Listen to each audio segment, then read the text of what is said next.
Listo, entonces vamos a comenzar.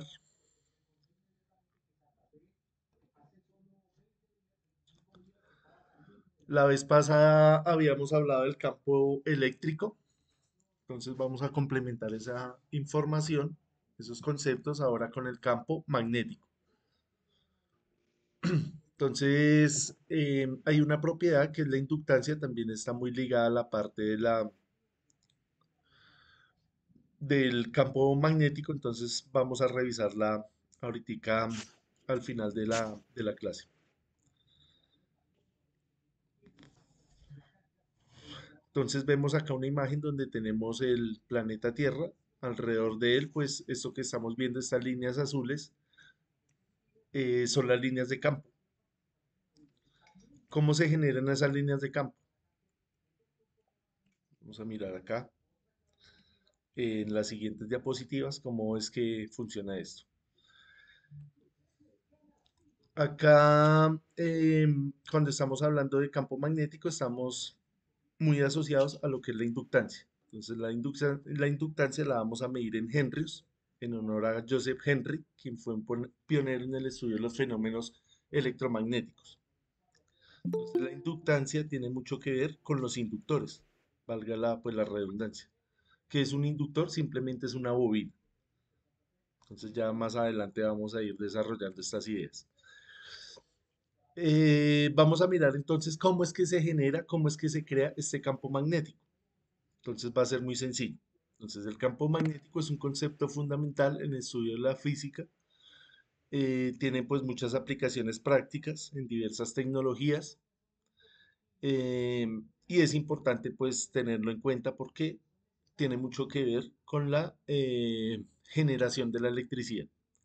Entonces acá en esta imagen, si entendemos bien esta imagen, pues nos podemos dar por bien servido el día de hoy,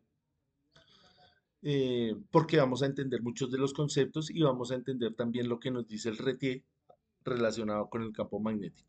Entonces acá simplemente tenemos una sección de un cable cualquiera, por el cual está circulando una corriente. En este momento vamos a suponer que esta corriente es corriente directa, es decir, va en un solo sentido.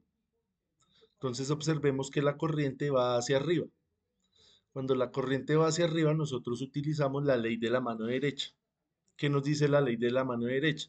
Que con el pulgar vamos a orientar la corriente, vamos a ponerla en la misma dirección y con los demás dedos vamos a envolver el cable, vamos a abrazar el cable. En la punta de los dedos pues vamos a poner estas flechitas y vamos a entender que el campo magnético está circulando en este sentido. Si la corriente fuera hacia abajo, entonces cambiamos la posición de la mano, como poniendo el pulgar hacia abajo, y hacia dónde iría el campo. El campo iría hacia el otro lado. Entonces solamente hay dos opciones. O gira en este sentido antihorario o gira en sentido horario, dependiendo la dirección de la corriente. Creo que es bastante sencillo, bastante fácil de entender. Entonces, claro, cuando nosotros, por ejemplo, utilizamos una pinza amperimétrica, cuando usted va a detectar una falla en un equipo o medir la corriente, la pinza pues viene acá abrazada al cable y ella lo que está midiendo es el campo. Ella no está midiendo directamente la corriente, ella mide el campo. Luego hace un cálculo interno, lo extrapola esos datos y dice, como hay tanto nivel de campo magnético, pues la corriente debe ser tanto. Es una medida indirecta, o sea, no es algo directo. Otra evidencia del campo magnético, pues, es en los imanes naturales. Los imanes naturales, pues, como nosotros los conocemos, ellos tienen una fuerza magnética debida, pues, precisamente a estas líneas de campo magnético. Entonces, este es el experimento más sencillo que nosotros podemos hacer en un laboratorio. Tomamos el imán permanente. Los imanes más potentes son los de neodimia. Y vemos acá la evidencia del campo magnético por medio de estas limaduras de hierro. Es importante entender que el magnetismo funciona con los materiales ferrosos como la ferrita y el hierro. Si estas limaduras fueran de otro metal, pues no se puede evidenciar esto. Usted tratará de hacer este mismo ejercicio con limaduras de aluminio, de oro, de cobre, pues no va a funcionar. Tiene que ser con limaduras de hierro. Es por eso que los núcleos de las máquinas eléctricas están hechas de hierro, como los transformadores, los generadores, los motores, servomotores, electroimanes. Todos estos elementos tienen el núcleo de hierro, precisamente porque necesita estas propiedades magnéticas. Algo importante también que mirar acá es que no existe el monopolo magnético. Cuando la vez pasada estábamos hablando del campo eléctrico, nosotros podíamos ver que a través del generador de Van de Graaff nosotros éramos capaces de separar las cargas positivas de las negativas. Entonces toda la cúpula quedaba cargada positivamente y en la parte de abajo quedan las cargas negativas. Acá no podemos hacer lo mismo. Nosotros no podemos separar el polo norte del polo sur. Entonces acá ya no estamos hablando de cargas, sino estamos hablando de polos. Y estos polos los llamamos norte y sur y tenemos que tener muy claro que no los podemos separar. ¿Qué pasa si yo divido este imán? ¿Qué opinan ustedes? Lo separo acá la parte roja de la parte sur. ¿Qué pasaría ahí?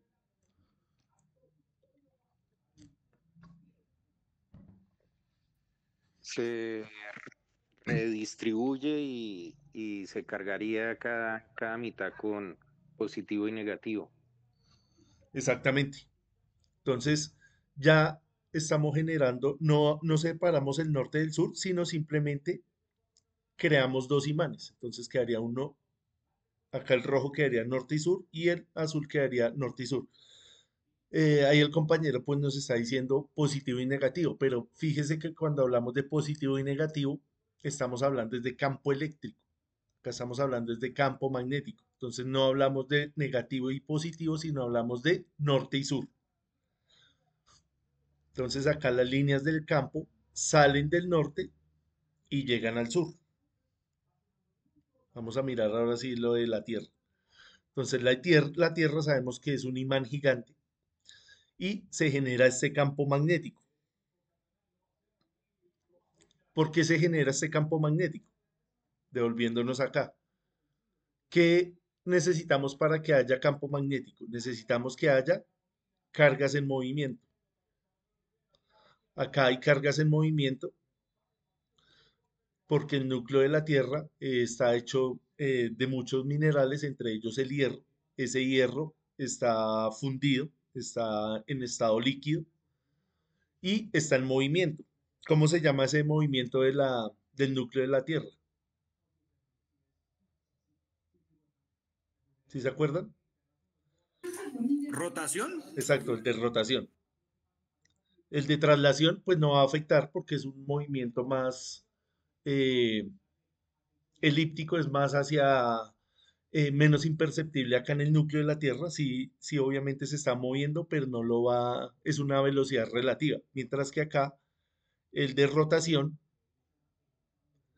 va a generar cargas en movimiento y esas cargas en movimiento van a generar la aparición del campo magnético. Este campo magnético, ¿qué función tiene? Entonces, este campo magnético lo que hace es bloquear la radiación de alta frecuencia, los rayos eh,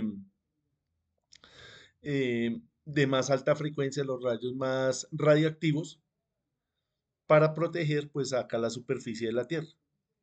Entonces es por eso que pues la Tierra, la vida en la Tierra es posible, eh, no solamente pues por la distancia al Sol, sino también por la protección que tiene este campo magnético. Este campo magnético a veces cambia de polaridad, se invierte y pues todavía no se sabe por qué. Hay muchas hipótesis, muchos estudios referentes a eso, pero pues todavía no se ha llegado a una conclusión certera. Listo, entonces ahí ya vamos viendo el contexto del campo magnético. Acá volvemos entonces a la ley de la mano derecha, ya un poco mejor explicada. Vemos que la corriente va en una dirección. Siempre usted en la dirección de la corriente va a poner el pulgar y va a abrazar el cable.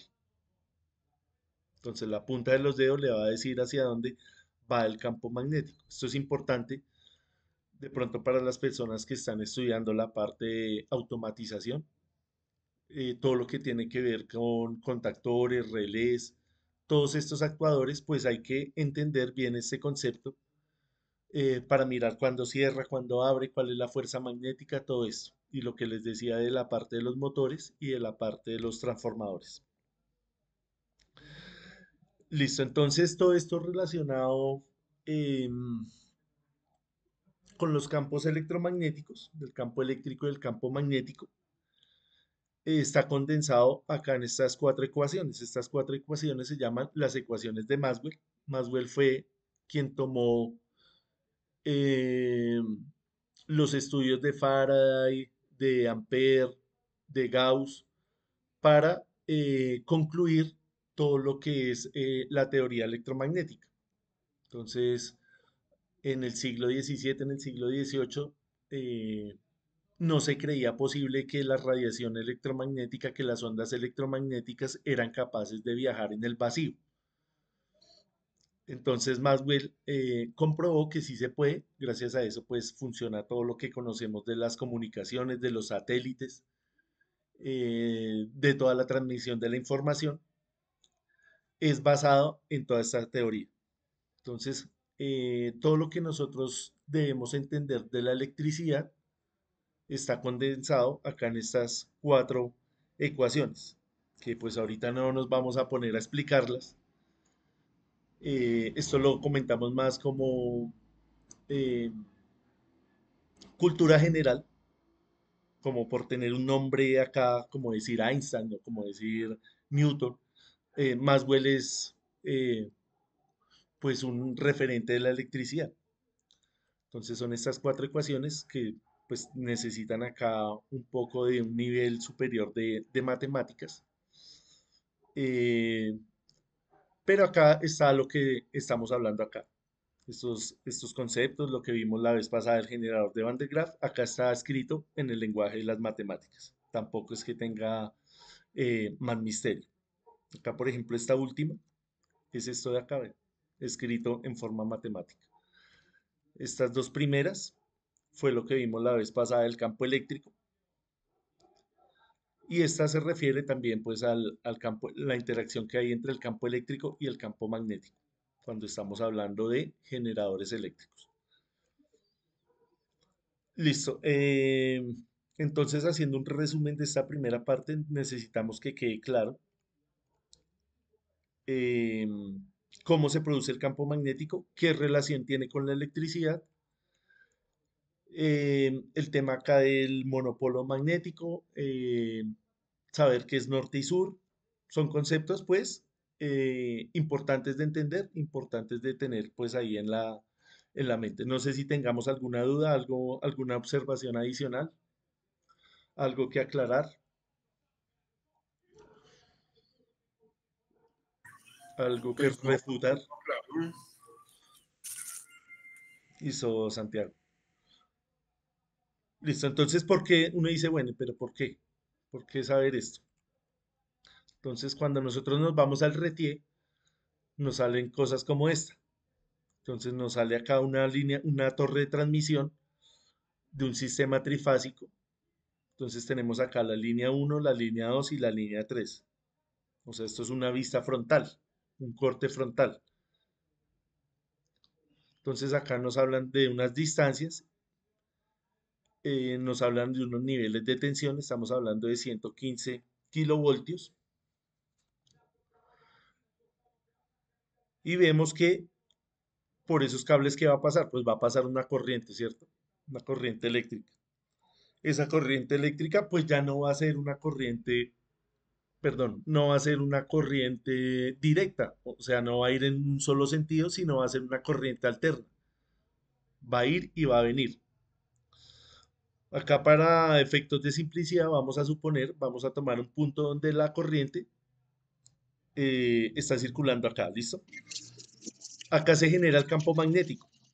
En ese orden de ideas, a ver si entendimos esta parte de la ley de la mano derecha.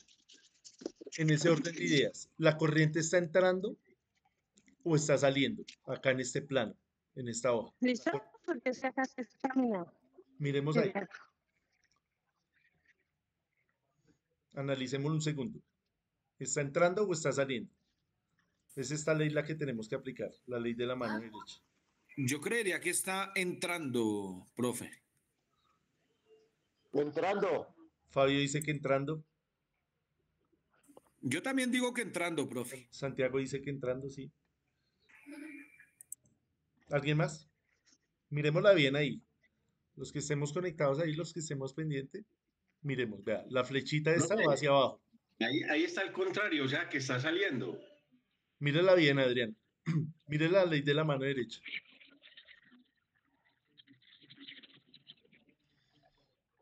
Vea las líneas de campo cómo van. Vea las líneas. ¿Sí ve que tienen una dirección? Entonces acá en este cable, ¿la corriente va hacia allá en ese instante o viene hacia acá? ¿Sale de la pantalla o entra a la pantalla? Entra. Sí, Raúl. Profe, está inversa a la imagen anterior. Estaría saliendo. Está saliendo, dice el compañero. Luis, ¿qué opina?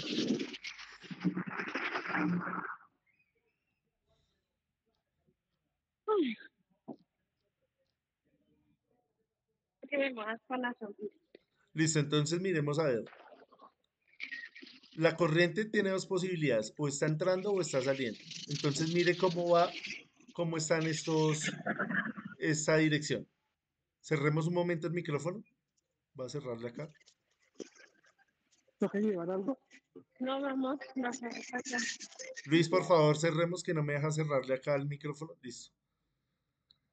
Entonces, acá claramente la corriente va hacia adentro, va entrando. Si va entrando, entonces usted va a tomar el pulgar, va a dirigirlo a la pantalla y va a doblar los demás dedos hacia la derecha, como cuando uno está enroscando algo. Entonces observe que vea las líneas de campo van hacia abajo, que es en la dirección de la punta de los dedos. Si usted tiene el pulgar acá en este punto, se pone el pulgar ahí en ese punto de manera perpendicular y gira la mano, entonces observe que las líneas de campo van hacia abajo. ¿Sí está claro? Entonces ahí sacamos la conclusión de que el campo eléctrico, perdón, el campo magnético va en dirección de las manecillas del reloj y la corriente va entrando, va en dirección entrando. ¿Sí? ¿Estamos de acuerdo? ¿O que ahí todavía Sí, hay señor, de dudas? acuerdo. Listo, bien.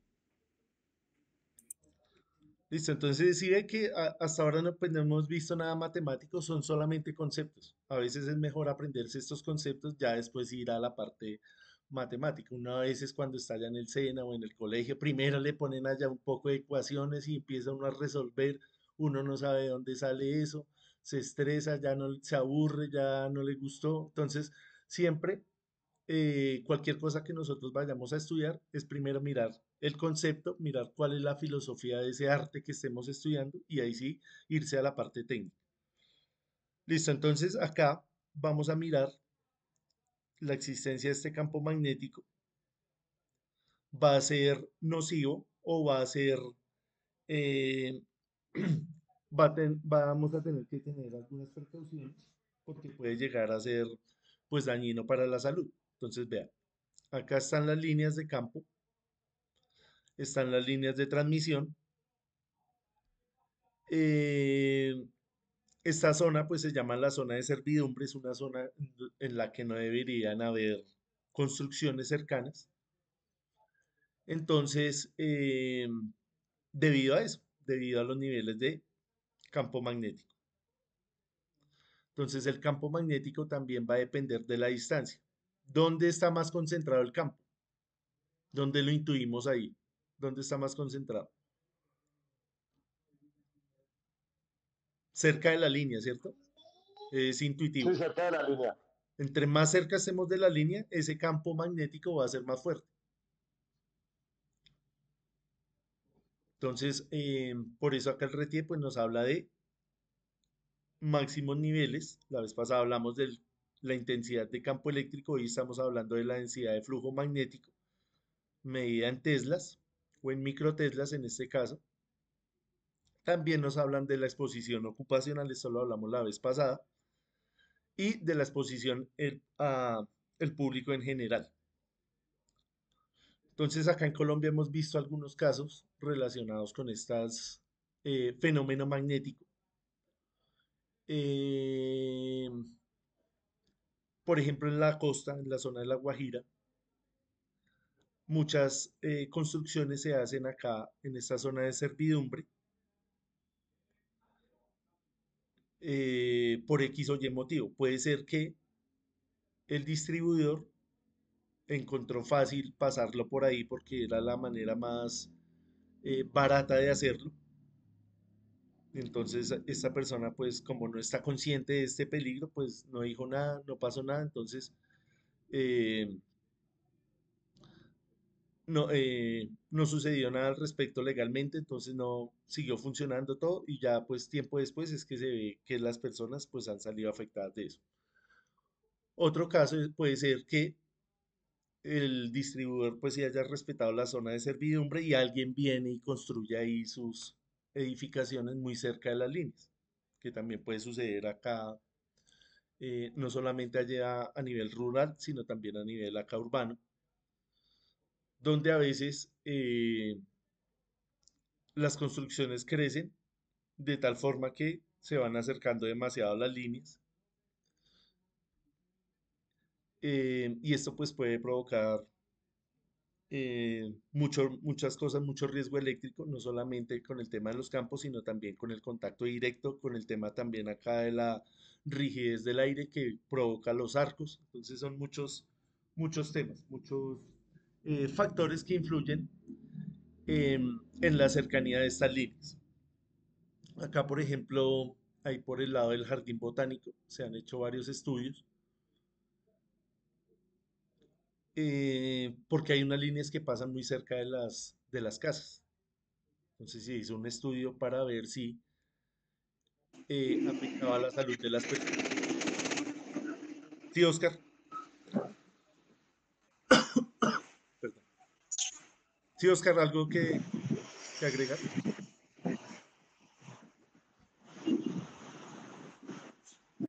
Creo que no, se le prendió ahí el micrófono accidentalmente. Disculpe, profe, disculpe, sino que voy conduciendo y se lo Listo, Oscar, tranquilo. Listo, entonces les decía em, que se hacen estudios. Entonces estos son estudios que pues no son sencillos porque toca ir a mirar a lo largo del tiempo qué tan significativo es en la salud este campo magnético. Entonces puede que la casa sí esté muy cerca del campo, pero observe que acá puede quedar un patio. Puede que acá, preciso en esa parte de la casa, quede un patio, entonces ahí llega una persona esporádicamente o permanece en la casa, no sé, media hora, 15 minutos, 10 minutos, 2 horas. Entonces no va a ser significativo para la salud de acuerdo a esta tabla, vea, porque acá nos está hablando de 8 horas y unos niveles específicos. Entonces toca ir a medir cuánto campo hay y cuánto tiempo está expuesto a eso.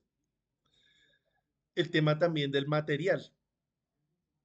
Entonces acá, ahorita más adelante vamos a ver el tema de la permeabilidad eléctrica, magnética, perdón.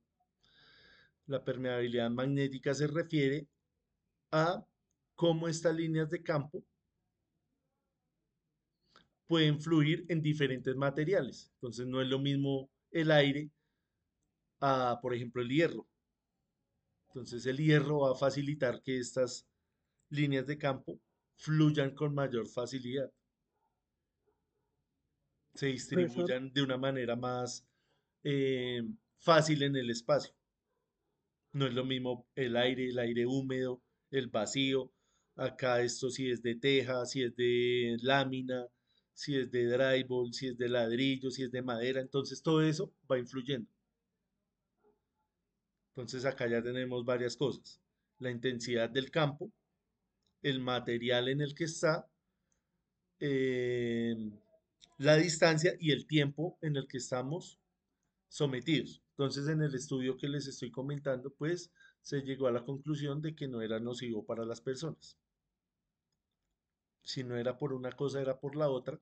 Si no era por la distancia, por la intensidad, pero se llegó a la conclusión de que no era nocivo. Entonces ya la empresa de energía pues ya quedó absuelta de los cargos que le habían impuesto por este tipo de radiación magnética. Listo, no sé si tengamos alguna duda acerca de esta imagen. Esto también pues me parece una imagen muy elocuente, muy sencilla de entender. No sé si Profesor, tengamos... Señor, tengo una pregunta. Por ejemplo, en los países donde, sobre todo en Europa, en Rusia, donde se transmite en DC, por ejemplo, ¿cómo, o sea, es igual de nocivo? O sea, obviamente hay un campo magnético alrededor de la corriente, pero pues como solo viaja en una dirección, ¿qué tan, es igual de nocivo o es peor? sí, Luis, gracias por la pregunta, buena pregunta. Vamos a mirar acá nuevamente. Entonces, vea que el campo, acá, como estamos hablando de corriente alterna, ese campo va a ir apareciendo y desapareciendo, aparece y desaparece. ¿Cada cuánto? Sí, señor, a eso iba. Cada 60 cuánto ciclos en aparece un y desaparece ese campo. 60 veces en un 60 segundo. veces por segundo. Sí, señor. Sí, señor. O sea, para el ojo humano, para la conciencia humana, pareciera que fuera constante. Cuando es corriente directa, el campo es estático. No va a cambiar, se queda ahí, porque la corriente es siempre la misma, porque estamos hablando de corriente directa. Entonces la corriente siempre va a ser la misma. No va a cambiar de dirección, el campo se va a mantener estable en un nivel, dependiendo pues la carga también, dependiendo los niveles de tensión. Pero el campo ya no va a ser un campo fluctuante, sino va a ser un campo constante, no va a cambiar en el tiempo. Pero sería igual de nocivo Sí, o es claro, porque peor. sigue No, es que, siendo, pues toca mirar también una cosa, un detalle, porque ¿cuál es la idea de la implementación de la corriente alterna? Cuando nosotros subimos la tensión, queremos bajar la corriente. En sistemas de sí, corriente señor. directa no tenemos estas etapas de transformación, porque no se puede transformar la corriente directa. Precisamente por lo mismo, porque el campo es estático. Entonces, va a depender de qué niveles de corriente, que a priori debería ser mayor que la corriente alterna, para transmitir la misma potencia. En ese orden de ideas, tocaría ir a mirar ya con los números, pero acá desde la parte conceptual, podríamos decir que podría ser más nociva la corriente directa en términos del campo magnético, porque la corriente puede ser mayor. Y si la corriente es mayor, el campo eléctrico es mayor, como nos dice acá Ah, ok. toda esta teoría que estamos Perfecto. viendo. Si la corriente aumenta, aumenta el campo magnético. ¿Qué es lo que se quiere en un sistema de corriente alterna? Precisamente eso, evitar que la corriente sea alta. ¿Para qué? Para que no se caliente el cable por pérdidas resistivas, por el efecto Joule, el efecto Corona, todo esto que hemos visto. Sí, Luis, ¿estamos de acuerdo? Sí, sí, sí, creo que pues sí, ya entendí algo, sí, es factible. Yo pensaba o sea, pensaba diferente, se pensaba que como era constante, era menos nocivo porque el otro se oscilaba, o sea, estaba haciendo vibrar las piezas que están alrededor, ¿no? Lo pienso por el movimiento oscilatorio. Pero pues sí, tienes razón, o sea, no lo había pensado así, pero sí, claro, tienen que aumentar la corriente obligatoriamente Sí, claro, la para corriente es poder mayor. transmitir la misma potencia. Sí, sí, Sí, señor. señor. Sí, si usted ve Ok, esos gracias, profe. sistemas que generalmente van es por el agua, ¿sí los ha visto? Transmiten Sí, por la, el mar, por el offshore mar. se llama eso, sí, offshore. Usted ve esos cables y son de unas dimensiones pues siempre grandes. Comparado con estas líneas de alta tensión que usted ve acá, ese cable es más pequeño. Sí, señor. Entonces ese cable, o sea, ahí ya tocaría ir a mirar por dónde va a ir ese cable. Ese cable ya no va a tener ese mismo tendido, por lo mismo, porque ya es un cable más de mayor calibre. Entonces ese cable ya debe ir o subterráneo o por el agua,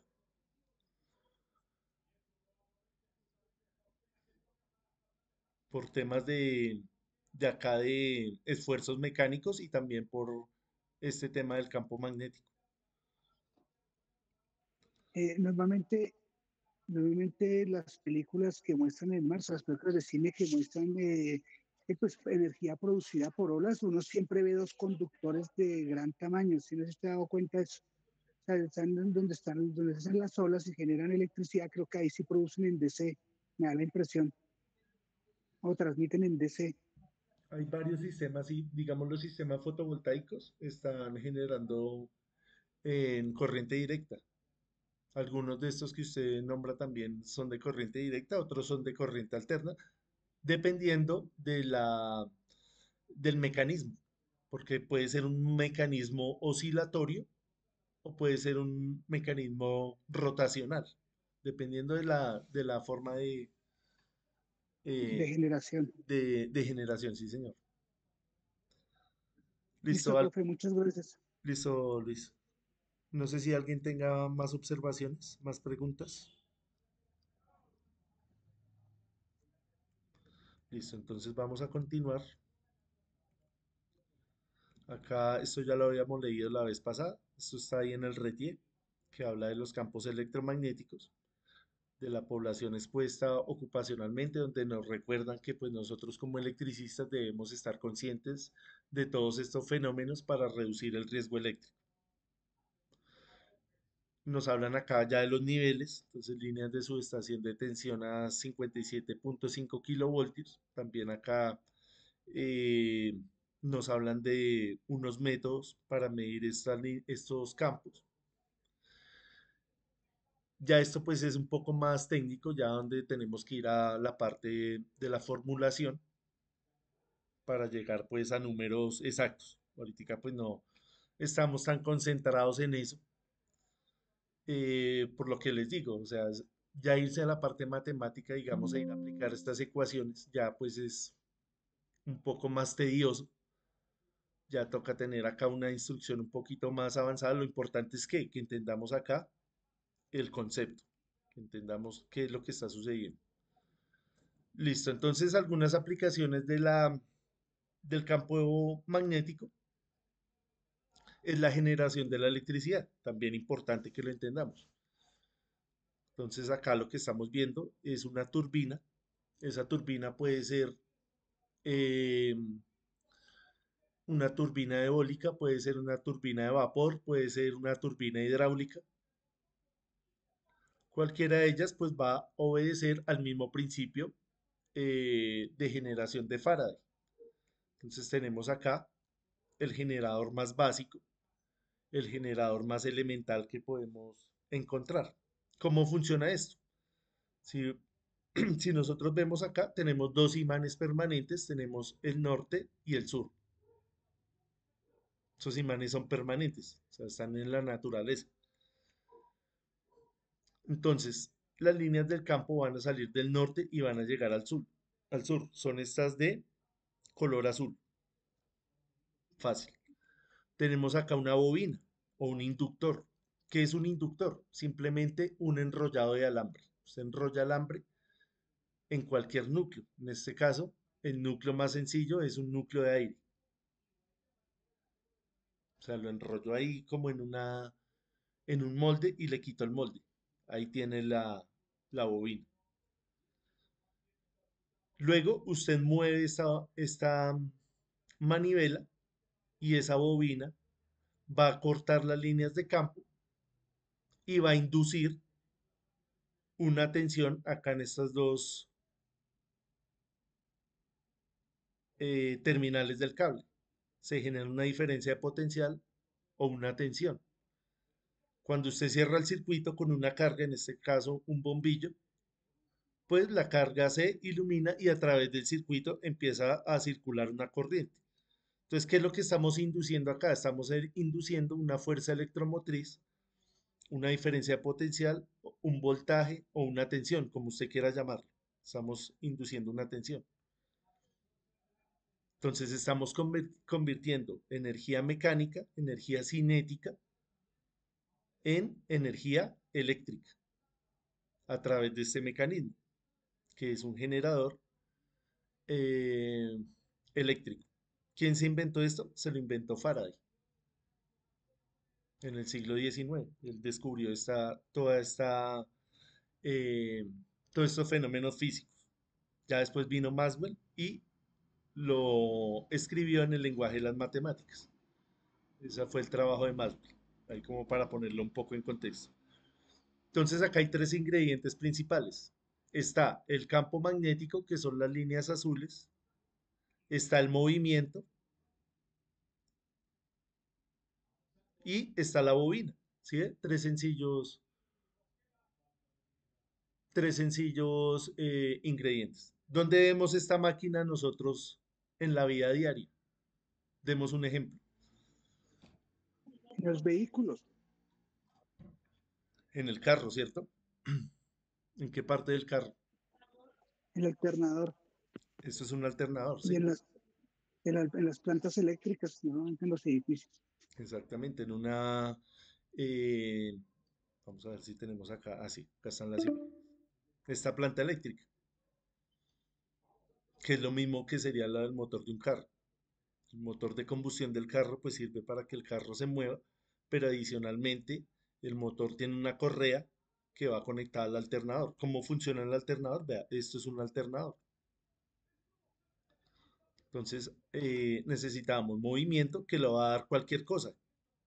Entonces acá, bueno, en esta central eólica, fácil, ¿cierto? Se conecta acá estas hélices, lo conecta acá, vea. ¿Quién hace el movimiento? El viento. Convertimos la energía cinética del viento, la convertimos en electricidad. Acá en la hidráulica, lo mismo, es con esta turbina.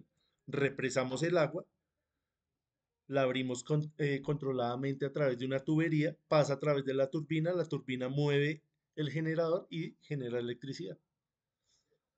Esta térmica, ¿cómo funciona la térmica? Antes de irnos al descanso. A través de vapor de altamente recalentado. ¿Cómo es el proceso ahí? Calentamos en una caldera a vapor, lo montamos a presión y se recalienta por encima, o sea, normalmente es por encima de 110 grados, lo que yo he escuchado, y lo mandamos sobre las turbinas que van a mover el sistema, ¿no? Sí, exactamente, pero lo que calentamos es el agua para generar vapor de agua. Ah, sí, claro, profe, tiene toda la razón. Exacto. Entonces, Agua recalentada, por eso es a 110 grados más o menos. listo, alguien que no sea Luis. ¿Cómo calentamos esa agua? ¿Qué combustible utilizamos? Por ejemplo, acá en la central de Termopaipa. Carbón, Inge. Sí, señor, carbón. Entonces utilizamos carbón y ¿qué otro elemento? El famoso ACPM. El ACPM sí, en algunas, en esta de Termopaipa no. Ahí utilizamos es el carbón Gas y, natural. y el gas natural. Ah, ok. Pero sí hay Ok. unas de diésel, pero no es el caso de la de Termopaipa. Listo. Esta de acá, la nuclear, ¿cómo funciona? Plutonio.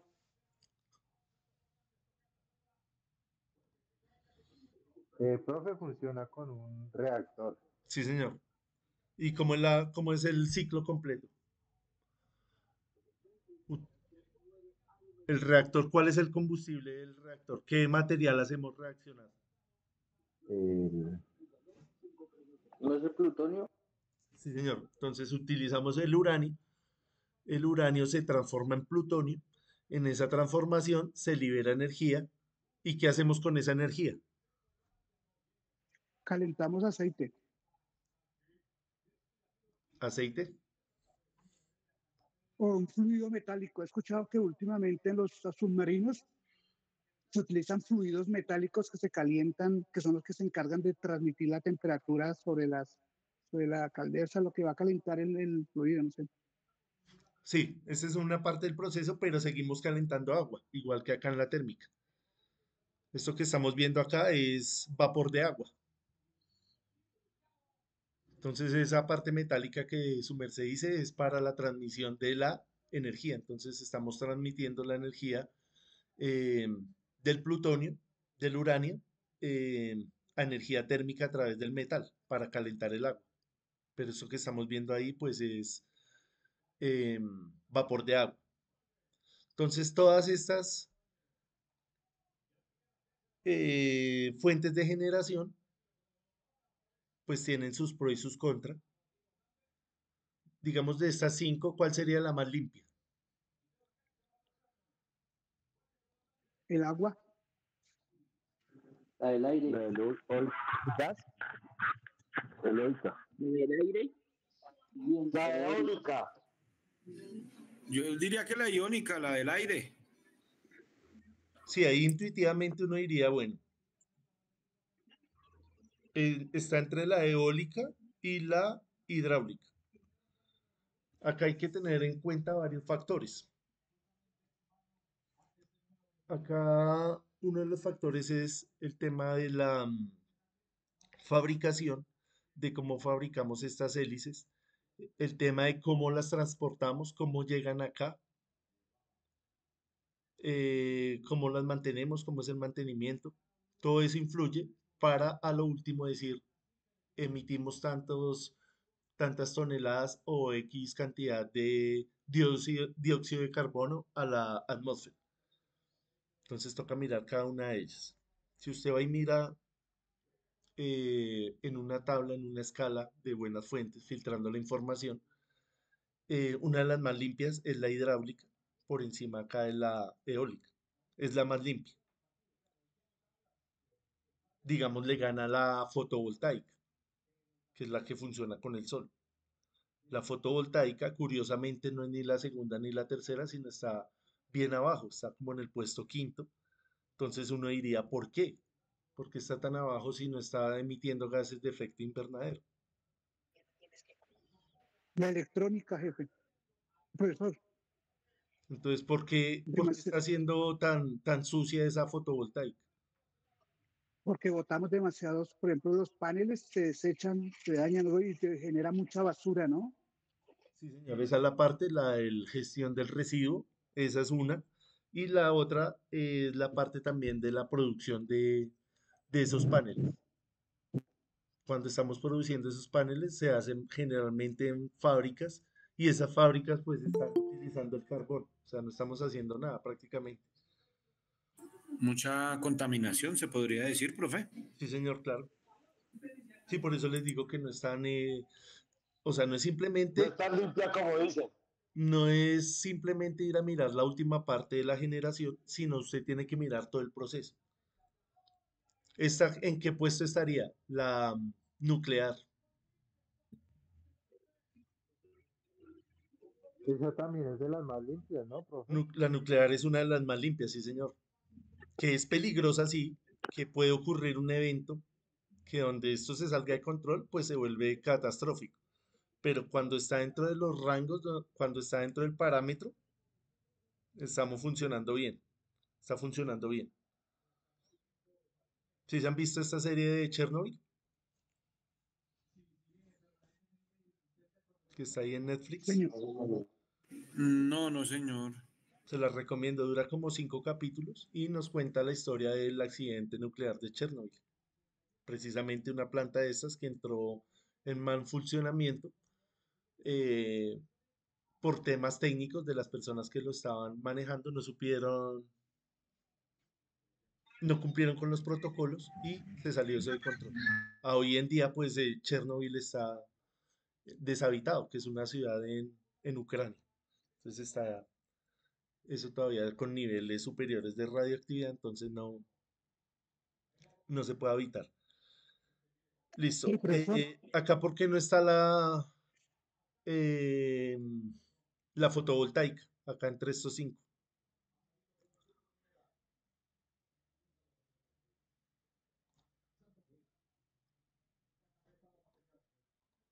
Mire que todo esto genera movimiento, vea. Vapor de agua mueve la turbina.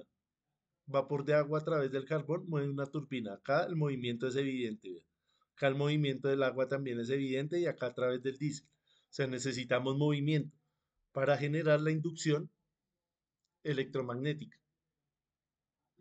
En un panel solar es diferente, porque ya no es el mismo principio físico, sino es un principio fotovoltaico, que estamos transformando fotones en electricidad, en una diferencia de potencial.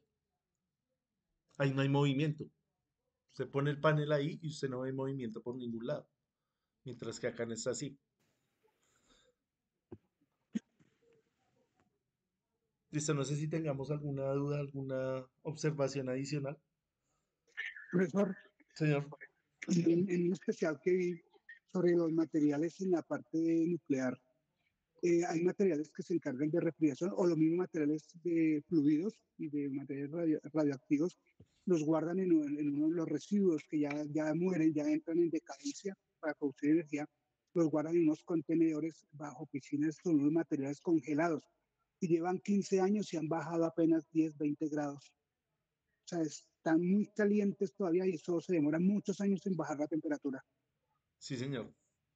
Sí, claro, esos residuos, como usted bien lo dice, hay varias técnicas. Una de esas son unas piscinas, otra es bajo tierra, pero a unas profundidades bastante considerables, tratando pues de mantener esa radioactividad controlada. Entonces, esto estamos hablando de cientos de años, el ciclo de esto, Sí, de señor, ese material. cientos de años. Digamos, el ciclo del carbón, ¿de cuánto es? Porque ese dióxido de carbono vuelve y se transforma en lo que nosotros conocemos en esa piedra negra. Estamos hablando de millones de años. Entonces, para nosotros, como el ser humano es tan efímero, entonces nosotros consideramos esa materia prima como no renovable. Sí es renovable, pero mire cuánto se demora. O sea, para nosotros es no renovable. Lo mismo, digamos, el sol. El sol para nosotros es energía infinita por lo corto de nuestra vida, porque el sol ahorita va en la mitad de su vida, más o menos, ¿sí? 5.000 millones de años. Le quedan otros 5.000 millones de años. Esos números ni siquiera para la mente humana en términos de tiempo, pues no es concebible. Entonces, son pequeñas reflexiones acá a lo largo de este tema de la generación. Entonces ahí no solamente nos vamos a enfocar en la parte técnica, en la parte del reglamento, sino en todo lo que incluye esto, la parte ambiental, la parte de la sostenibilidad, de la legislación, todo lo que a usted se le ocurra, usted se puede especializar pues en lo que necesite y en lo que le guste. Listo, tomemos un descanso, son las 8. Veámonos a las 8:10 y continuamos ahí con la charla, ¿listo? Listo, profesor, gracias. Listo, ya nos vemos entonces. Listo, profe, muchas gracias. Listo, gracias a ustedes, ya nos vemos.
Listo, entonces vamos a continuar con la presentación. ¿Me confirman, porfa, si estamos viendo las diapositivas, si me escuchan bien? Sí, señor. Listo, gracias. Sí, señor. Listo, entonces estábamos mirando acá, haciendo un breve repaso de eh, de las formas de generación de electricidad. Todas estas pues están asociadas a lo que nos interesa el día de hoy, que es entender el campo magnético. Entonces, es importante entender este principio de la generación. Entonces, habíamos dicho que pues las celdas fotovoltaicas tienen otro principio de funcionamiento, entonces no entran acá en la inducción electromagnética. Otra de las aplicaciones pues es un motor eléctrico. El motor eléctrico es exactamente esta misma máquina trabajando a la inversa. Entonces en el generador usted le imprime movimiento y él le devuelve electricidad. Acá lo contrario, usted le da electricidad y él le devuelve movimiento. Pero pues acá él también va a tener, perdón, los mismos componentes que el generador. Va a tener el estator, va a tener acá el rotor, que es la esencia del motor. Ya estas partes pues son añadidos que van a facilitar el funcionamiento y van a aumentar la eficiencia de la máquina, como estas aletas acá que sirven para la refrigeración junto con el ventilador. Acá estos rodamientos también que ayudan a eliminar la fricción, pero en esencia pues es la misma máquina. Otra aplicación del magnetismo pues son estos trenes de levitación magnética. Acá, bueno, estamos mirando las aplicaciones y pues estamos poniéndolo en contexto también con la seguridad. Esto pues, eh, estas estructuras pues también van a tener sus protocolos y van a tener sus características especiales en cuanto a seguridad se refiere. Eh, Acá pues estamos mirando más que todo es donde aplicamos el magnetismo. Entonces podemos ver que pues eh, esta tecnología sirve para que estos trenes pues viajen a 300 o más de 300 kilómetros por hora. ¿Cómo funciona eso? Alguien que nos recuerde. ¿Cómo funcionan esos trenes?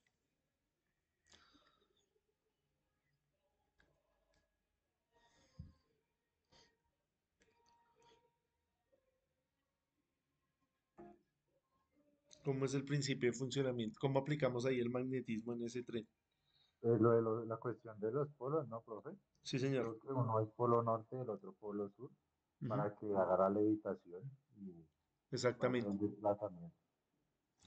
Sí, la vez pasada nosotros habíamos hablado de que las cargas eléctricas se atraen o se repelen. Cuando las dos cargas son positivas, ¿qué pasa? Se repelen. Se repelen. Acá pasa lo mismo. Cuando los dos polos eh, están enfrentados, ¿qué sucede? O sea, digamos, polo norte y polo norte. Se También repelen. va a haber una fuerza de repulsión, sin necesidad que haya contacto. Lo mismo cuando estaba polo norte y polo sur. Usted haga el ejercicio de tomar un imán y ir a pegarlo allá en la nevera. Usted antes de que el imán esté pegado a la superficie, usted ya siente una fuerza de atracción. Usted lo suelta y él inmediatamente se pega, pero sin necesidad de que haya contacto, hay una fuerza. Lo mismo pasa acá, vea. Toda esta fuselaje del tren está magnetizado, al igual que toda la parte de la estructura de la carrilera. Entonces, para que el tren se mueva, ¿cómo tiene que ser ese magnetismo ahí? Ambos tienen que tener la misma polaridad. Ambos tienen que estar en polo norte o en polo sur para que haya esa repulsión y haya movimiento. Para que el tren frene, ¿qué hacemos?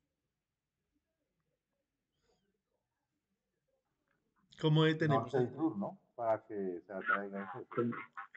Claro, cambiamos la Pendiente. polaridad, bien sea del tren, de la estructura del tren o de la estructura de la línea férrea. Entonces, si el tren va a 300 kilómetros por hora y cambiamos abruptamente la polaridad, ¿qué va a pasar? El tren va a quedar ahí pegado y todo el mundo pues va a salir volando. Entonces, esa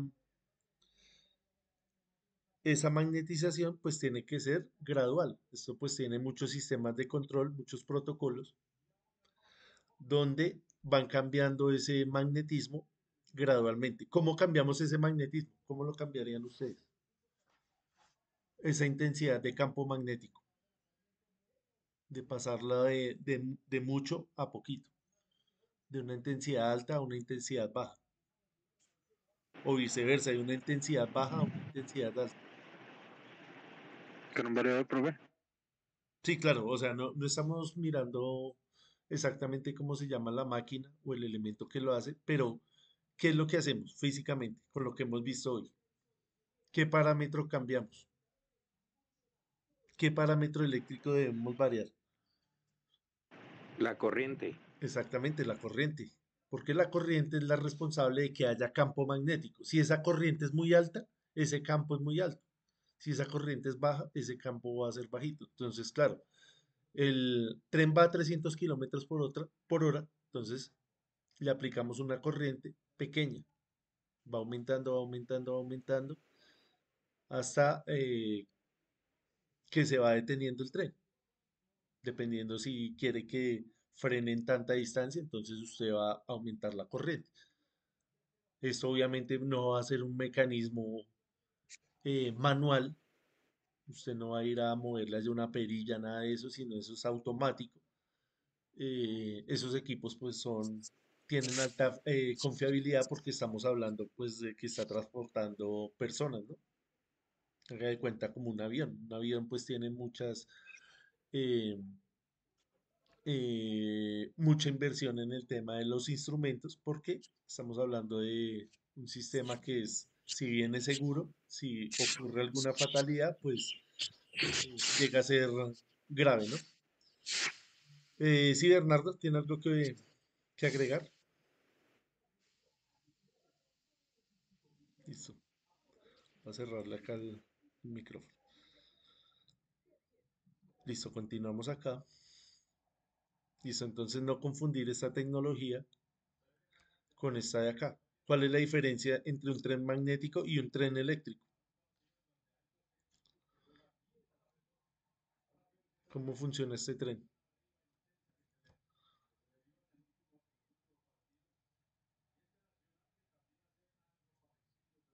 Si bien este tiene catenaria, que es esta parte de acá que va conectada a las líneas de alta tensión o de media tensión, que alimentan un motor eléctrico. Sí, que esto es inalámbrico, esto es de levitación, mientras que esto es una tecnología un poco más obsoleta, un poco más antigua, como la que se va a utilizar acá en el metro de Bogotá. Listo, vamos a mirar ahora la resonancia magnética. ¿Alguien de pronto ha tenido la oportunidad de que le hayan hecho un examen acá con una máquina de estas?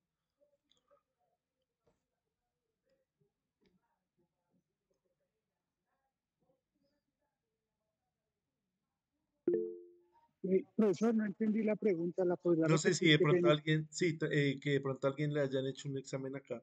Creo que Roberto levantó la mano. Sí, Roberto. ¿Cómo fue esa? Hola, profesor, buenas noches. Buenas noches. Sí, a mí me han hecho ese tipo de exámenes. Sí, señor. ¿Y ahí qué? ¿Cómo es? ¿Qué tipo de examen De era? introducción a uno. ¿Cómo? ¿Qué tipo de examen era? ¿Para qué parte del cuerpo? Me hicieron un tap de cráneo. TAC cerebral, sí, señor. O sea, eso es para los Sí, tejidos blandos. sí, por lo que tuve una fisura craneoencefálica, un accidente y me metieron en la máquina. Pero eso era para qué? Para mirarle que no tuviera nada en el cerebro, ¿cierto? Exactamente, sí, Ujú. de que Porque, la fractura no se me fuera desplazada en el cráneo.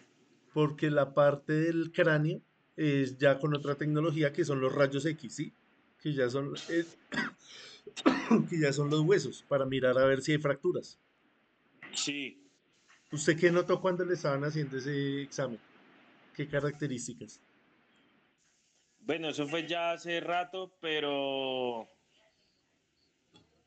recuerdo que, bueno, me colocaron como una inyección, algo así. Eso me dio reacciones en el cuerpo, digamos, sentí como que me iba a orinar, no sé, fue extraño. Eh, pero sí, fue ya hace rato. Sí, señor. Bueno, acá algunas características de estos elementos es el tema del ruido. No sé si se acuerda del ruido también. Sí, claro. Esto suena duro porque pasa la corriente a través de todos los imanes, de todos los electroimanes, y eso genera una vibración y eso genera un ruido bastante considerable. Otro tema es acá el tema de los campos magnéticos. Pueden llegar a superar lo que nos estaba diciendo ahí en el RETIE, esos niveles, pero como va a ser algo tan corto, o sea, no vamos a estar acá 8 horas, sino usted llega ahí y en 3 minutos, 5 minutos, ya esa es la máxima exposición que tiene. ¿Quién sí de pronto tiene que tener precauciones? Acá las personas que están trabajando todo el día con esto. Entonces la enfermera, el camillero, el especialista ya, sí tiene que tener mucho cuidado con esa exposición a ese campo. Sí, Roberto. Ahí es donde aplica lo que hablábamos anteriormente de los trajes con plomo Sí, señor. para aislar la radiación. Sí, digamos a las personas que lo atendieron, ¿usted se dio cuenta que tenían algo especial? Sí, claro, los trajes. Ujú. Ese Que traje de igual en plomo, las ese salas también se de. utiliza cuando se está trabajando con los rayos X. ¿Ya ha visto que usted le ponen como un chaleco de rayos X? Sí, Tanto el paciente como el y, doctor utilizan esos trajes. sí, y al momento de hacer la toma, la persona se sale a otra parte y lo hace, no está ahí presente como tal. Sí, señor, exactamente. Entonces eso es lo que nosotros hablamos ya del recubrimiento, estamos hablando del blindaje. Son ya medidas que se deben tomar precisamente por la labor que se está realizando. Listo, entonces esto se llama resonancia magnética y es para eh, tomar imágenes de los tejidos blandos. Entonces, como un TAC cerebral, algo del corazón, de los pulmones, de los intestinos, cosas como esa. Listo. Seguimos acá, el almacenamiento de datos. ¿Se acuerdan de estos campos, de estos discos duros? ¿Cómo funcionaba este disco duro? Este disco duro rotaba acá y tenía el principio de funcionamiento de el magnetismo. Almacenaba la información, perdón, en forma de campos magnéticos a través de las propiedades de estos materiales. Entonces hay algunos materiales que son buenos para retener ese magnetismo, hay otros que no.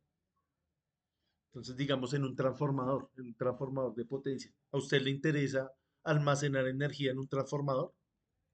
¿Qué opinan ustedes? No, profe, necesitas reducir la tensión o aumentarla, dependiendo. Exactamente.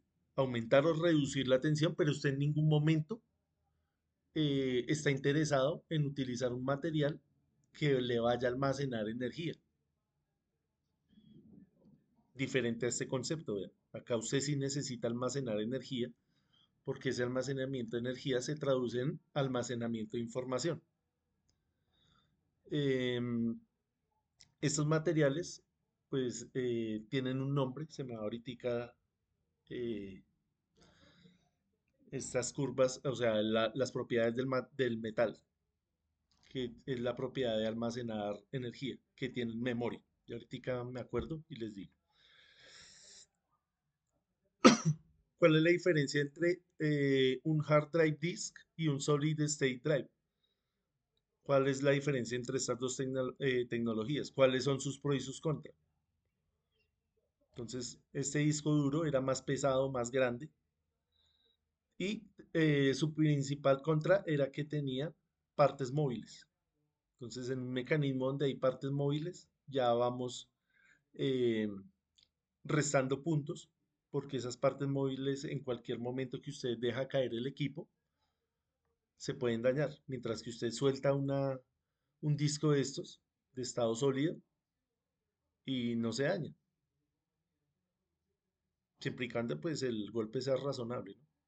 Tampoco lo va a coger a golpes.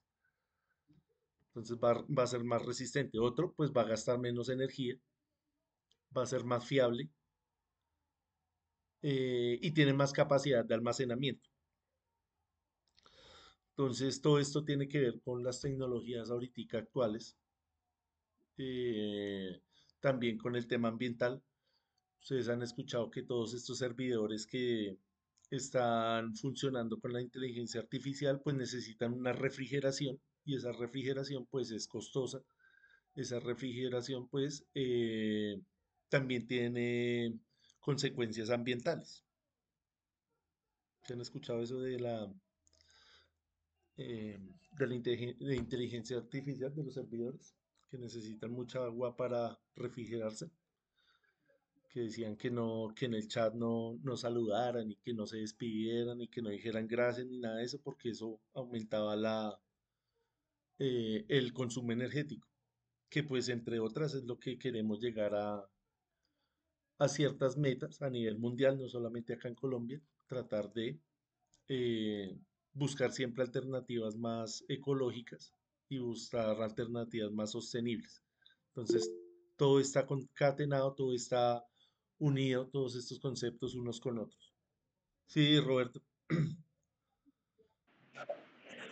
Sí, el tema del consumo del agua para todo este tema digamos, por ejemplo, en Chile, estaba viendo un documental sobre están implementando muchos campos grandes para el tema de datos y el consumo de agua cada vez aumenta más. Sí, señor. Entonces, por ejemplo, Microsoft también en muchas zonas también está ampliando todo el tema de datos porque pues, está creciendo la demanda y como crece la demanda, el consumo de agua es más, por lo que estos equipos se tienen que mantener con Sí, señor. temperaturas reguladas. Sí, claro, imagínese ahorita si necesitáramos, o sea, si no existiera esta tecnología del disco sólido, que se utilizara todavía este disco mecánico a la demanda que tenemos hoy en día. Imagínese cómo sería el consumo energético para tratar de refrigerar equipos con estas dimensiones. Entonces, por eso es que cada vez la tecnología trata de volver más pequeños estos elementos precisamente por el gasto energético y también por lo compacto, también por el tema de la transmitir datos lo más rápido posible. Esto obviamente pues tienen acá unos límites, lo que nosotros llamamos la ley de Morgan, donde tiene un límite físico para su funcionamiento. Ahorita también hay muchos estudios relacionados con eh, la computación cuántica, que eso también gasta muchísima energía, pero si se llegara a materializar, que muchos expertos dicen que sí, pues va a reducir de forma significativa todo este gasto energético. Listo, continuamos acá. La parte de la cuántica también es un mundo eh, donde hay mucha tela de que cortar y muchas aplicaciones a nivel también acá de la electricidad. Listo, entonces vamos a desglosar un poquito más en detalle el inductor pues simplemente es una bobina. Entonces vamos a ver de qué está hecha la bobina, cuáles son sus materiales, cuál es su principio físico. Entonces inductor o bobina son sinónimos. Entonces existen de varios núcleos, como este de aire, tiene sus aplicaciones. eh, en el tema también de las comunicaciones, en el tema de la investigación sobre todo. Tenemos estos de núcleo sólido, hay de diferentes materiales, hay de ferrita y hay de hierro. Entonces, la ferrita, ¿para qué nos sirve? La ferrita nos sirve para transmitir información. Estaban las de núcleo de hierro que nos sirve para transmitir potencia. Una cosa es transmitir información y otra cosa es transmitir potencia. Entonces, digamos, las antenas, todo lo que tiene que ver con transferencia de datos, con comunicaciones, usan la ferrita, porque la ferrita se comporta de mejor manera que el hierro a alta frecuencia. Estamos hablando del orden de los megahertz, kilohertz, mientras que en la transmisión de la potencia estamos hablando del orden de los hertz, 60 hertz. Entonces es poquito, baja frecuencia. Lo mismo pasa con los metales. Una cosa es transmitir usted información por medio del cobre y otra manera, otra cosa es transmitirla por fibra óptica, que es muchísimo más eficiente que el cobre. Entonces cada uno de estos materiales tienen sus propiedades.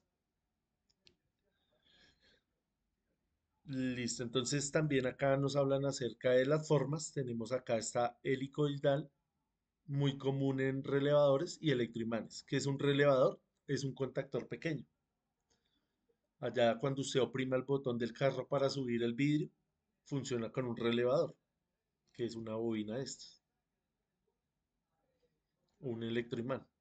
Son conceptos parecidos. Allá cuando usted arranca o para un motor en una industria, está utilizando también un relevador de unas dimensiones más grandes, que esto ya lo llamamos contactor. En, en las próximas sesiones también vamos a hablar de los relés. Los relés también se encargan en la parte del tendido eléctrico en todos los niveles, en baja, en alta, en media tensión, para abrir y cerrar circuitos de manera automática. Entonces después miramos también esa parte que está ligada a lo que estamos hablando hoy. Esta forma cilíndrica, que es la de los transformadores.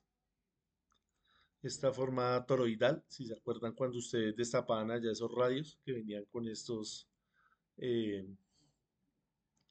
con estas bobinas.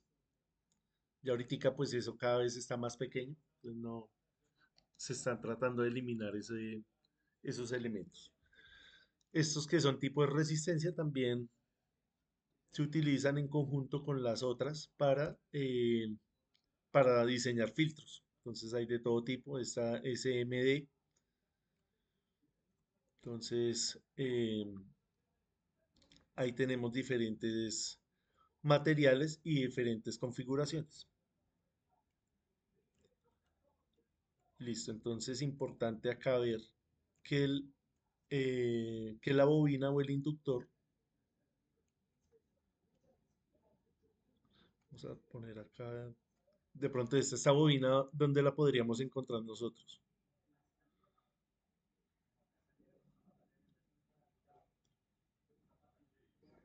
Esta que estamos ahí señalando, como la más común que podríamos encontrar así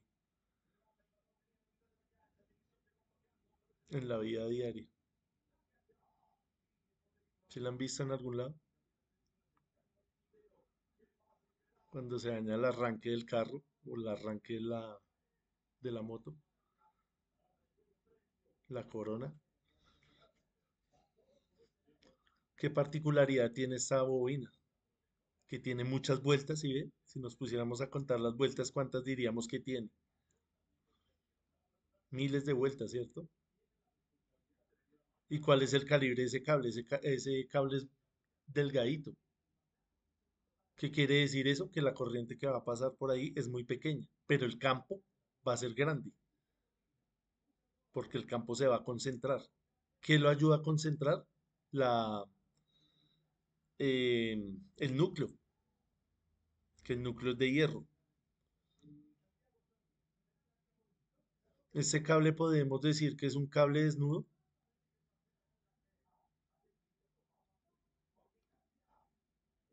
¿Qué opinan ustedes? No, señor. Claro, profe. Es nudo. Ahí dice que es desnudo, ¿sí? Cable esmaltado. Mauricio, ¿qué Sí, dice? tiene que ser aislado, si no se generaría es un corto. ¿Dice alguien más que opine lo contrario? Ahí dice que es desnudo, que es cable pelado.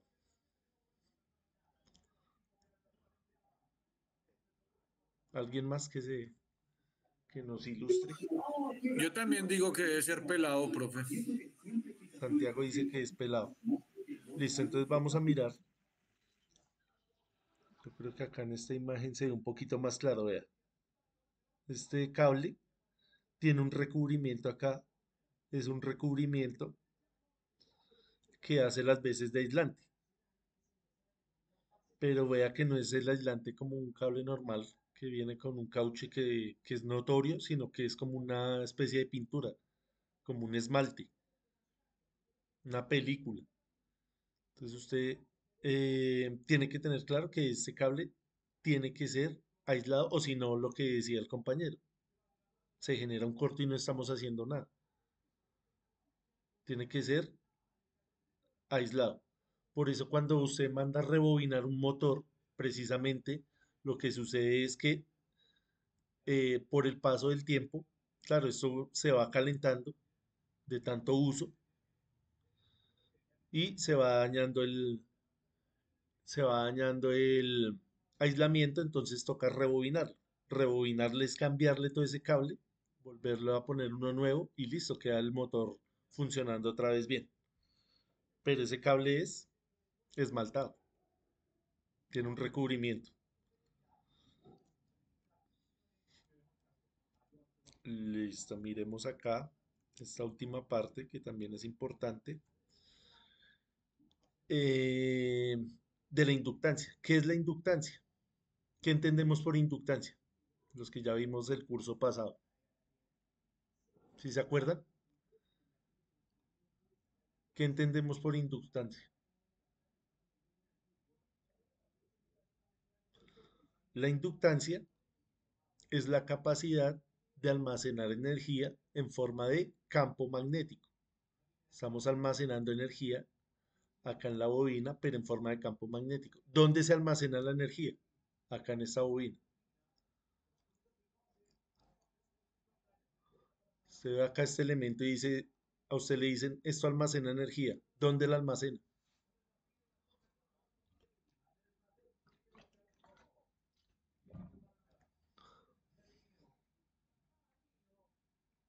¿Qué opinan ahí?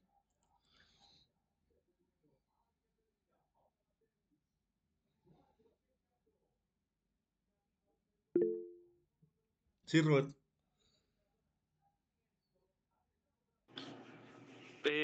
profe, se almacena en el núcleo. Sí, señor. Listo, entonces acá, claro, se forma este campo magnético y este campo magnético está alrededor de la bobina. Entonces, parte de ese campo se va a almacenar en el núcleo. No todo, pero gran parte se almacena ahí.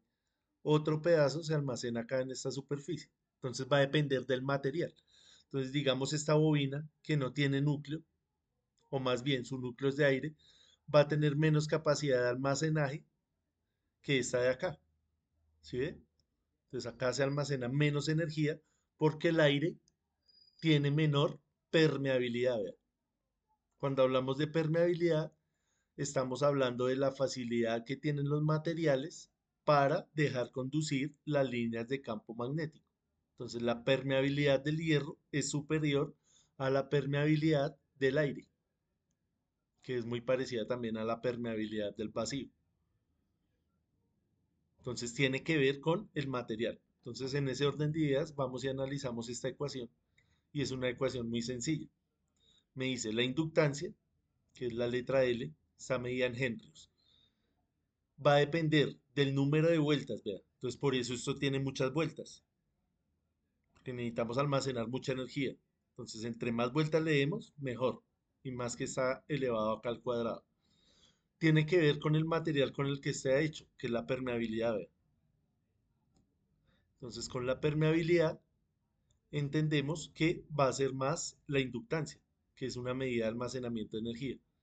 Va a depender del área. Entre más grande sea el área, esto sí es intuitivo, esta área de la sección transversal, va a ser más grande la inductancia. Y entre más larga sea la longitud, manteniendo los parámetros de acá del numerador constantes, la longitud, perdón, la inductancia se va a disminuir. O sea, si esto es muy largo y dejamos las mismas vueltas, imagínense que alargamos esto, alargamos el núcleo con las mismas vueltas, va a disminuir la capacidad de almacenamiento. Entonces observemos que son parámetros geométricos y parámetros relacionados con el material. Acá no hemos hablado ni de tensión, ni de potencia, ni de corriente, nada de eso. Solamente hemos hablado de eh, parámetros geométricos. ¿Listo? No sé si hay algo más que aclarar ahí, más o menos entendido. Listo, bien. Acá esta tabla, pues ustedes se acuerdan que les había dicho que la estudiaran. Espero pues que la hayan repasado, también de los prefijos. Acá nos vuelven a explicar lo que estábamos hablando de la frecuencia, que todos los materiales van a responder de manera diferente según su frecuencia. Tanto el núcleo como el cobre van a cambiar su comportamiento dependiendo de la frecuencia. Si es radiofrecuencia, si son microondas, infrarrojo, ultravioleta, rayos X. Para cada una de estas aplicaciones, pues hay que cambiar los materiales. Esta misma información pues está condensada acá en esta tabla, donde nos hablan también de la longitud de onda, de la frecuencia y de la energía eh, de esa onda, de ese espectro electromagnético. Eh, bueno, acá esta parte ya nos vamos un poco más a lo técnico, no es el caso del curso, entonces vamos a omitir esta parte. Ustedes ya también la vez pasada, la mayoría hizo este ejercicio, lo hicimos en el Tinkercad, donde observábamos cómo funcionaba el inductor, cómo almacenaba la energía y cómo la descargaba a través de una carga, a través de un LED en este caso. Entonces encendíamos acá el circuito, almacenaba la energía y luego la entregaba a la carga. Entonces esta parte no la vamos a hacer porque pues la mayoría de ustedes ya lo hicieron y pues el curso no está tanto enfocado en ir a mirar el software ni ir a mirar si está en serie, en paralelo, nada de eso. Estamos tratando es de entender los conceptos y tratar de relacionarlos con la parte de la seguridad y del riesgo eléctrico. Entonces acá para hacer un resumen, esta parte sí es importante, esta tabla donde nos muestran cuáles son los niveles máximos permitidos por las normas y entender acá cómo es que este campo puede llegar a ser nocivo para la salud. Entonces yo creo que con eso ya quedamos un poco tranquilos. Acá pues ya entendimos también estas aplicaciones del motor, de los trenes, la parte médica, acá con el tema de los trajes, acá también con la parte ambiental, con la refrigeración de estos elementos y la parte pues conceptual de cómo es que funcionan estos motores, estas bobinas. Entonces yo creo que con eso ya quedamos bien. No sé si tengamos alguna observación adicional, algo que añadir, alguna pregunta, alguna recomendación.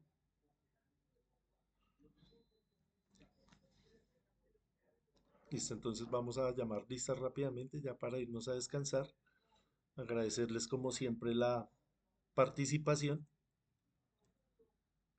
Sabemos que pues esto es complejo porque llegar uno cansado del trabajo, hacer esto es cansón. Entonces, agradecerles ese sacrificio que hacen ustedes allá. Roberto Bello,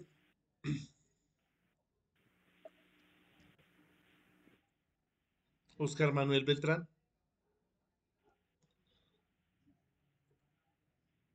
Richard Cancelado, Presente. Julio César Cañón, Presente, profesor, muchas gracias. listo, gracias a usted.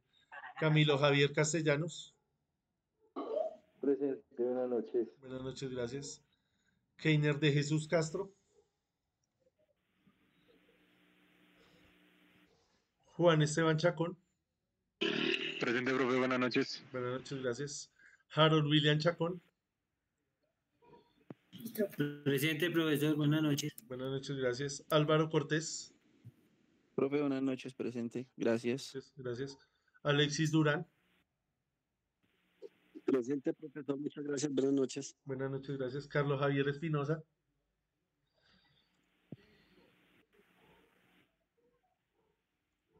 Luis Adrián Herrera, Profe, presente, buenas noches, muchas gracias. buenas noches, gracias. Raúl Julio, Presente, profe, buenas noches. buenas Gracias. noches, listo, gracias a usted. Alexander López, Presente, profesor, muchas gracias. listo, con gusto. André Felipe Lozano, Presente, profe, buenas noches, gracias. María Fernanda Martínez, Buenas noches, profe, presente. gracias. Nicolás Marulanda, Presente, profe, buenas noches. buenas noches. Mauricio Méndez, Presente, gracias. Luis Alirio Mendigaño, Buenas noches, profesor, presente. Feliz noche, gracias. listo, gracias a usted. Y Santiago Mercado, Jonathan Montealegre, listo, Eddie, gracias. Buenas noches, profesor, presente, feliz noche. Listo, igualmente. Luis Patiño, Presente, profesor, gracias, buenas noches. listo, gracias a usted. Daniel Isidro Porras, Dani Mauricio Kikazake, José David Ramírez, Buenas noches, profe, muchas gracias. listo, David, gracias. Milton Reyes, Presente, profesor, feliz noche. listo, igualmente. Giovanni Rodríguez, Gracias, profe. Presente, profesor, buenas noches. buenas noches, gracias. Juan Ángel Rodríguez, Presente, profe, buenas noches. buenas noches, gracias. Fabio Rodríguez, Presente, profe, buenas noches. gracias. Omar Jessy Salinas, Presente, profe, buenas noches. perdón, si llamé a José Rodríguez. Presente, profe, buenas noches. Listo, José, gracias. José Camilo Soriano, Presente, profe, buenas noches. buenas noches. Bernardo Suescún, Presente, profe, buenas noches. buenas noches, gracias. Gilberto Yepes, Presente, profe, buenas noches. buenas noches, gracias. ¿Me falta alguien por llamar? Sí, profesor, buenas noches. Carlos Espinosa. Espinosa. Listo, gracias. ¿Alguien más? Gracias. Profe, Oscar Beltrán. Beltrán. Listo. ¿Quién más? Profesor Roberto Bello, buenas noches. Listo, Roberto. ¿Alguien más? Listo, creo que ya están todos. Entonces, gracias nuevamente y nos vemos ¿Hoy qué es? El jueves. Martes. Nos vemos el jueves, sí, el jueves. Gracias, profesor. Buenas noches. Listo, feliz descanso. Bueno, Ahorita les comparto igualmente. la presentación y les Buenas comparto noches. la grabación.